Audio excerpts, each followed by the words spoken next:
Me ya janyo takun saƙa tsakanin jaruman TikTok da hukumar tace fina-finai ta jihar Kano? A baya-bayan nan dai an ga yadda wasu daga cikin 'yan TikTok ɗin ke ƙalubalantar shugaban hukumar Abba Al-Mustapha bisa zargin nuna son kai wajen kama su tare da kai su gidan yari.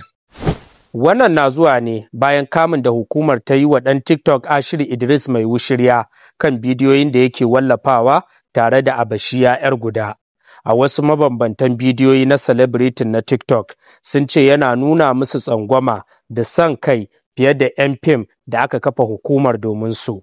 Wasu dai na ganin yawan kama jaruman na TikTok baya rasa nasaba da zargin da ake musu na yaɗa baɗala da ɓata tarbiyya, inda hakan ya sa wasu daga cikinsu guduwa daga jihar Kano.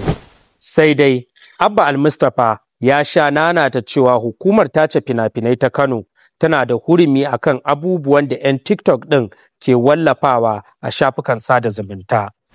Haka zalika, wasu mutanen na yaba masa bisa matakin da hukumar ke ɗauka don tsabtace harkar TikTok a Kano. To amma yaya kuke kallon wannan ƙorafi na jaruman na TikTok?